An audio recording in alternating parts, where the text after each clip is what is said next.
کہ بہت ساری چیزیں ایسی ہیں جس میں انسان کا کوئی اختیار چل ہی نہیں سکتا، اس میں پروردگار نے جیسا ہمیں بنا دیا، جیسا ہمارے لیے فیصلہ کر دیا، ہمیں اسی کے اندر راضی رہتے ہوئے اپنی زندگی کو گزارنا ہے۔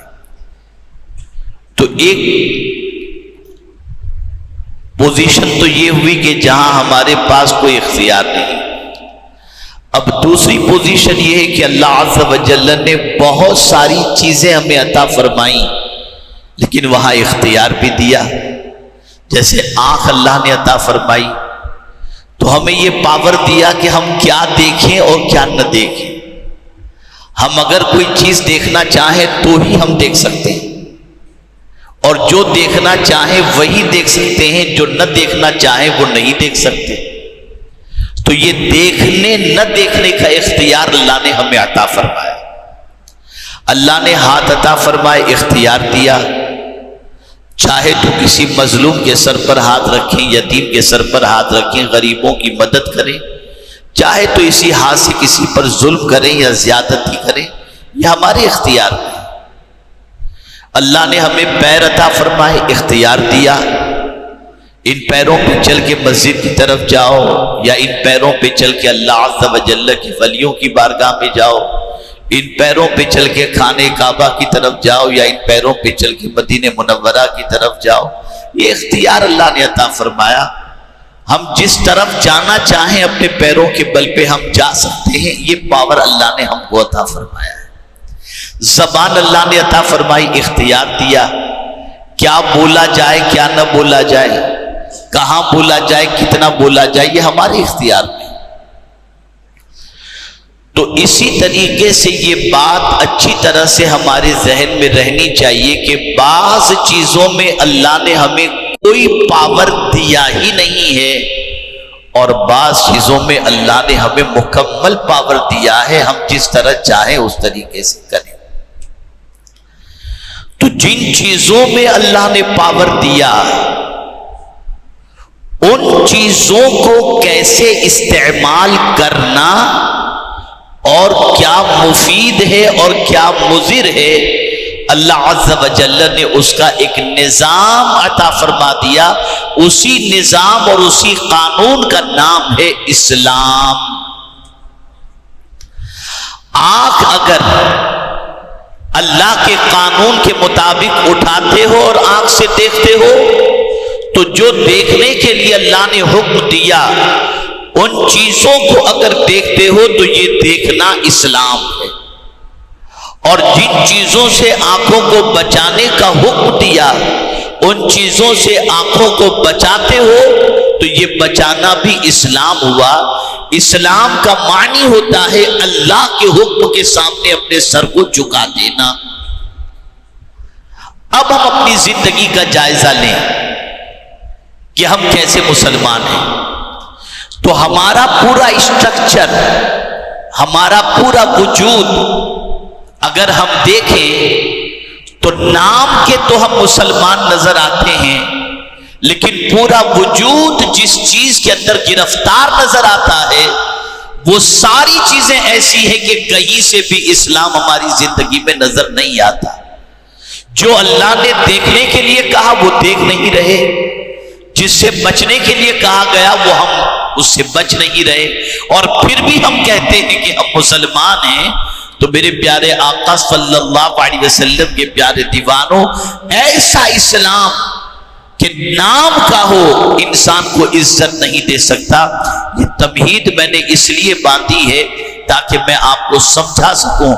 آج کے دور کے مسلمانوں کی سوچ یہ بنتی جا رہی ہے کہ جتنا ہم اسلام کو فالو کریں گے ہم اتنے ہی معاذ اللہ ذلیل ہو جائیں گے، ہمیں مصیبتیں آئیں گی، ہمیں تکلیف آئے گی، ہمیں پریشانی آئے گی، اور انسان معاذ اللہ یہ سمجھ رہا ہے کہ ہماری پستی کی وجہ ہمارا دین ہے۔ معاذ اللہ ثم معاذ اللہ۔ میری یہ بات ہمیشہ کے لیے ذہن میں رکھو، آپ اگر طاقتور بننا چاہتے ہو تو جتنا دین آپ کی زندگی میں آئے گا اللہ اتنا ہی آپ کو طاقتور بنا دے گا، اتنی ہی قوت آپ کے اندر پیدا ہوگی۔ اس لیے کہ دین جو ہے نا وہ پستی چاہتا ہے، نیچے رہنا ہی نہیں چاہتا۔ جہاں دین ہوگا دین ہمیشہ بلندی چاہتا ہے۔ انسان کی زندگی کے اندر دین آ جائے تو اللہ تعالیٰ اسے بلندی عطا کرتا ہے۔ میں ایک ایگزامپل کے ذریعے سمجھاؤں تاکہ آپ اچھی طریقے سے سمجھ سکیں۔ کربلا کے اندر یزید طاقتور تھا، اس کی فوج طاقتور تھی۔ بظاہر ہمیں ایسا نظر آتا ہے کہ امام حسین رضی اللہ تعالیٰ عنہ کربلا میں شہید ہو گئے، تو ہونا تو یہ چاہیے تھا کہ لوگ اپنے بچوں کا نام یزید رکھتے کہ یزید نے امام حسین کو شہید کروا دیا، لیکن کوئی نہیں رکھتا۔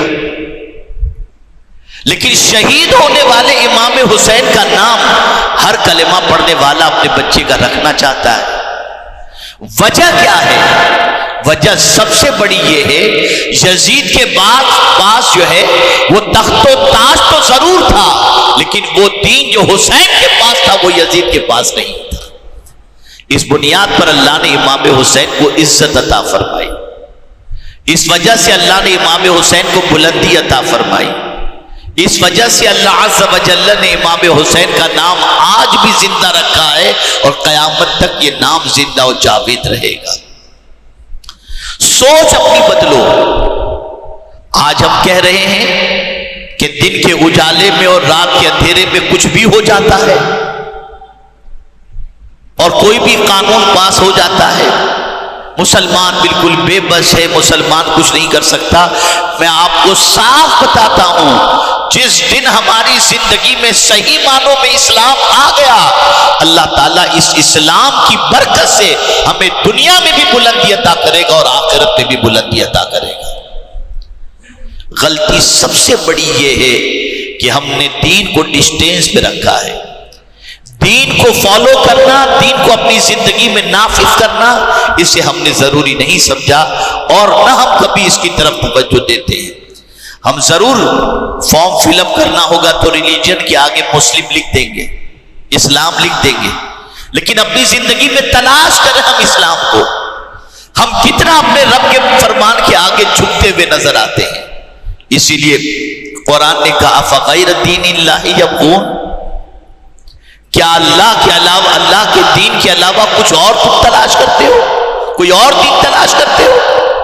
اس کے بعد جو اللہ نے فرمایا اسے سنیں، افغیر دین اللہ یبغون وَلَهُ أَسْلَمَ مَنْ فِي السَّمَاوَاتِ وَالْأَرْضِ۔ توجہ چاہوں گا، جو کچھ آسمانوں میں اور جو کچھ زمین میں ہے سب اللہ کی بات مانتے ہیں۔ آسمان میں فرشتے اللہ کی بات مانتے ہیں، چرند و پرند اللہ کی بات مانتے ہیں، شجر و حجر اللہ کی بات مانتے ہیں۔ آپ سوچئے، ایک بیج کو زمین کے اندر ہم ڈال دیتے ہیں، اس بیج کو کون پروان چڑھاتا ہے اور اس کے اندر سے کیسے درخت نکلتے نظر آتے ہیں، پھل پھول نکلتے نظر آتے ہیں، کس کے حکم پر؟ یہ اللہ کے حکم پر سب کچھ ہوتا ہوا نظر آتا ہے۔ جو کچھ زمین میں ہے وہ اللہ کی بات مانتا ہے، جو کچھ آسمان میں، اور قربان جائیے اللہ نے فرمایا طوعا وکرہا، خوشی خوشی بھی اور ناخوشی بھی، ہر ایک اللہ کی بات مانتا ہے، جو بھی زمین پر ہے یا جو بھی آسمان پہ، آسمان میں۔ کیوں مانتا ہے اب اس کو بھی سمجھیں، اور وہی چیز ہم بھول گئے، اس لیے کہ سب جانتے ہیں کہ پلٹ کر اللہ کی طرف جانا ہے، اور اللہ ہم سے پوچھے گا میری بات کیوں نہیں مانی، میری فرما برداری کیوں نہیں کی، میرے ارشاد پر عمل کیوں نہیں کیا؟ یہ قیامت میں اللہ عز و جل ہم سے پوچھے گا، اس کا جواب کیا بن پڑے گا؟ اب ایک حدیث مبارکہ آپ کی سماعتوں کے حوالے کروں اور پھر آپ کو میں یہ سمجھا سکوں کہ کیسا اسلام اللہ عز و جل اور اس کے رسول صلی اللہ علیہ وسلم ہماری زندگی میں چاہتے ہیں۔ حضرت فضالہ رضی اللہ تعالی عنہ صحابی رسول، لیکن اسلام قبول کرنے سے پہلے حضرت فضالہ رسول اعظم صلی اللہ علیہ وسلم کے لیے دل کے اندر نفرت رکھتے تھے جب اسلام انہوں نے قبول نہیں کیا تھا. اور زمانے جاہلیت کے اندر بھی لوگ کعبے کا طواف کرتے تھے. تو فضالہ کی بھی عادت تھی روزانہ طواف کے لیے جانے کی. لیکن جب وہ جاتے تھے طواف کے لیے تو راستے میں ایک گھر آتا تھا. اس گھر کے اندر ان کی ایک محبوبہ رہتی تھی. وہ جب بھی کعبے کے طواف کے لیے جاتے تو ادھر تھوڑی دیر بیٹھتے, چائے پانی پیتے, ہنسی مذاق کرتے اور پھر اس کے بعد طواف کے لیے جاتے. پلٹ کر آتے, پھر فضالہ اس عورت کے گھر پر بیٹھتے, ملتے, ہنسی مذاق کرتے اور پھر چلے جاتے. ایک دن فضالہ پہنچے, خانہ کعبہ کے قریب حضور صلی اللہ علیہ وسلم کو طواف کرتے دیکھا اور اکیلے حضور طواف کر رہے تھے. فضالہ کے پاس چھوٹا سا خنجر تھا, ابھی اسلام قبول نہیں کیا تھا, چھوٹا سا خنجر تھا. اکیلے آقا کریم صلی اللہ علیہ وسلم کو طواف کرتے دیکھ کر ان کے دل میں برا ارادہ پیدا ہوا کہ جو کام مکے کے بڑے بڑے لوگ نہ کر سکے وہ کام میں ابھی کر سکتا ہوں. یعنی ابھی حضور صلی اللہ علیہ وسلم کی پیٹھ پر خنجر مار کر سرکار صلی اللہ علیہ وسلم کو قتل کر دوں گا. وہ پیچھے تھے, سرکار صلی اللہ علیہ وسلم آگے تھے. قربان جائیے نبی رحمت صلی اللہ علیہ وسلم کی غیب دانی پر کہ سرکار نے اس چیز کو بھانپ لیا جو ان کے دل میں ارادہ تھا. سرکار فوراً پلٹے پیچھے اور فوراً فضالہ سے پوچھا, فضالہ کیا سوچ رہے ہو؟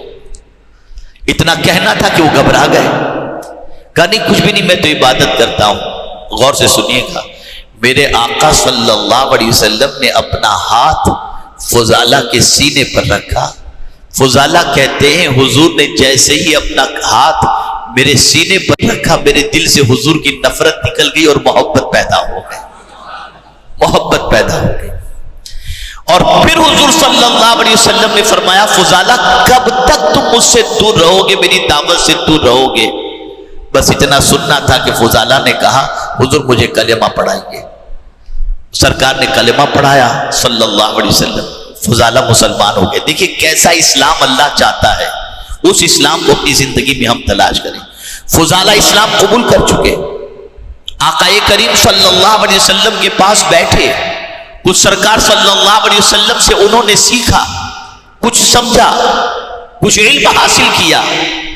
اور پھر اسی راستے سے, جس راستے سے مسجد حرام میں آئے تھے, خانہ کعبہ کی طرف آئے تھے, اپنی محبوبہ سے مل کر پھر اسی راستے سے جب جانے لگے تو ان کی محبوبہ ان کے انتظار کے اندر تھی کہ آئیں گے تو ان کے ساتھ چائے وغیرہ پیئیں گے یا جو کچھ بھی. لیکن اب جیسے آئے تھے فضالہ ویسے تو نہیں تھے, اب تو مسلمان ہو چکے, صحابی بن چکے. اب جب حضرت فضالہ جاتے ہیں تو اس عورت کے گھر کے قریب پہنچتے ہیں تو نگاہیں نیچی. عورت کو حیرت ہوئی, عورت نے سوچا کہ شاید شوخی کر رہے ہیں, تو اس نے حضرت فضالہ کی بات پر اور ان کی عدم توجہ پر توجہ نہیں دی, سوچا ابھی آ جائیں گے. لیکن تھوڑے اور قریب گھر کے نہیں پہنچے, اس عورت نے انتظار کیا اور حضرت فضالہ نے اس کی طرف نظر اٹھا کے دیکھا تک نہیں. اسے حیرت ہوئی اور اس نے برجستہ کہا فضالہ کیا مجھ سے غلطی ہو گئی کہ تم میری طرف نگاہ اٹھا کر بھی نہیں دیکھ رہے؟ تم وہی فضالہ تو ہو, میں بھی تو وہی ہوں. ابھی آئے تھے تب مل کر کے گئے تھے, اب تم میں کیا تبدیلی آ گئی کہ فضالہ تم میری طرف نظر اٹھا کر نہیں دیکھتے؟ تو حضرت فضالہ نے جواب دیا جب تک حضور کا نہیں بنا تھا تب تک تیری محبت تھی, اب مصطفیٰ کا غلام بن چکا ہوں, اب تیری طرف نگاہ اٹھا کر نہیں دیکھ سکتا. یہ اسلام اللہ ہم سے چاہتا ہے.